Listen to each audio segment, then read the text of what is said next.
Hey everyone, Reverend Geek here. This is my review of Gotham, the pilot episode. Before we begin, I'm going to say that there might be some spoilers in here for you, and that when it comes to Batman, he is my number one on the superhero list. So if you're going to do it right. Don't do it the Joel Schumacher way. Do it the Christopher Nolan way. I'm going to give Tim Burton a pass because he didn't have a choice on hiring Joel Schumacher to replace him. So, here we go. For those of you who don't know what Gotham is taking the Smallville formula and giving it a slight twist. We start off with the murders of Thomas and Martha Wayne, Bruce Wayne's parents. Bruce is there. It's starting off with him as a young child, so you're not going to really have him as Batman going from this point on. What we are following is really James Gordon, the person who will become commissioner when Batman is running around being the vigilante. We're also getting to see the start of his rogues gallery. We have Catwoman, Riddler, Poison Ivy, Penguin, and possibly the Joker, but we don't know yet. That's been kind of teased, but we don't know when that's going to happen. So here we go. Now we get some of the familiar characters. Like I said, we have Jim Gordon, we have Harvey Bullock. The difference in this scenario is in the comics usually Bullock is younger than Gordon, and in this one Bullock is the one who's training Gordon, or partnering with Gordon and being the senior detective. We have Fish Mooney, who is a subordinate of Falcone. And, of course, Falcone is in the Batman mythology, but in this one, he's really the age that he is when Bruce is Batman. So they're taking some liberties with the comics, and to give you sort of a good rundown of what's going on, kind of get you in, and it does get you in right from the beginning, I will say that. Here's some things to think about with this series, and I'm going to now, here's your spoiler tag. So, we have Penguin, Oswald Cobblepot, who is sort of a subordinate of Fish Mooney in this episode. Does not like to be called the Penguin. Really dislikes it. We do get flashes of Catwoman, but there's nothing really yet said about Selina Kyle. She sees when Bruce's parents are murdered, and then she kind of shows up at the end and sort of in the middle, again showing the athleticism of her just walking around in high places or running around, really showing the cat-like acrobatics or reflexes that she's developing. Poison Ivy we get to see, and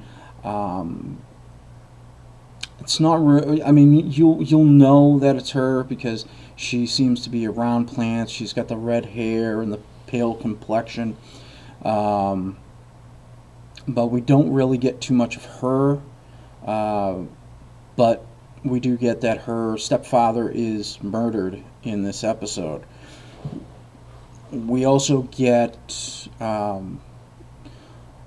Riddler, who happens to be working with the Gotham Police Department, and we only get to know that it's Riddler because we get that sort of joke that Riddler will do, if you think of like classic Batman 60s series. So they did a good job fleshing out characters. The story has to do with James Gordon coming up and promising young Bruce Wayne that he's going to solve the murder of his parents. What ultimately happens is Bullock does not want this. He has no choice because Jim being Jim has already started talking to Bruce and getting the questions. And there actually is a scene where you bring in Renee Montoya, who is also a character who they've aged to, to a big degree, because she's about Bruce Wayne's age or younger in the comic, and she becomes the second question. And then we get Crispus Allen, who just recently became the third host of the Spectre. Both are partners, so we're getting some kind of tease. We know that possibly there'll be some superheroes birthed out of this soon. But the main point is they want to ask Bullock about taking the case, and Bullock refuses. And we just get this whole look at what happens on in the underworld. We find out they give us back the Harvey Bullock, the classic Harvey Bullock, who was really a criminal, if you will. Somebody that probably should have been investigated by IA and drummed out of the police force. That's what we get with this Harvey Bullock in the first episode. We get a couple of red herrings. We get to see Alfred Pennyworth, played by Sean Pertwee, who is the son of the third Doctor, John Pertwee. And I'm sure he's sick of being, named that. He's actually been quite big recently. He last season on Elementary, he played Inspector Lestrade. Did a great job in a few episodes of that show. So he's not unfamiliar to most Americans. They've seen him in that role.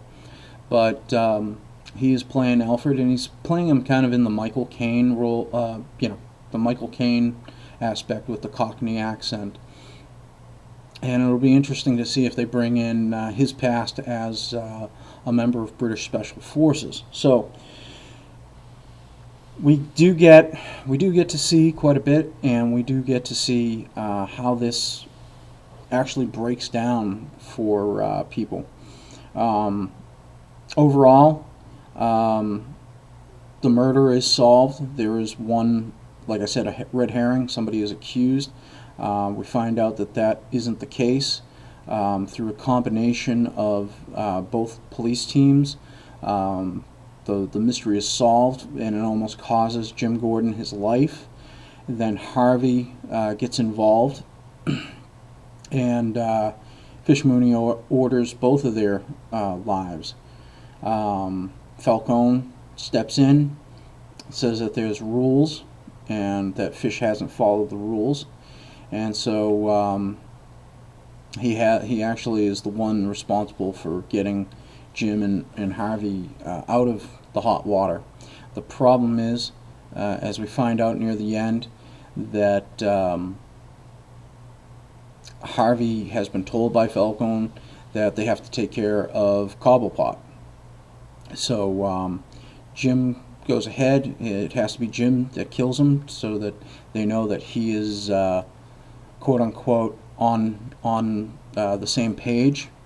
And Gordon wants to clean up. He's already told Bruce that he wants to clean up the Gotham Police Department. So in this tight spot, he ends up being able to walk Cobblepot down a dock. He tells him never to return to Gotham. He makes it look like he shoots him in the head and ends up throwing him into the Gotham River. And we see him come up from the other end. So that's it. That's really the setup. The murder was not solved. We all know, if you're a fan, it's Joe Chill that is the victim, and that was not the murderer, and that was not the name of the criminal here. And so, but overall, it was a good beginning. I don't think they overdid it with a lot of the characters. They really just kind of introduced people, and diehards are going to know who these people are. For other people, they probably have to go back and watch it once or twice and then go, ah. But overall, it's not a bad show, and I think it's got a chance to really go forward. I haven't seen what the overnight ratings were, so we'll see and go from there. So talk to you later.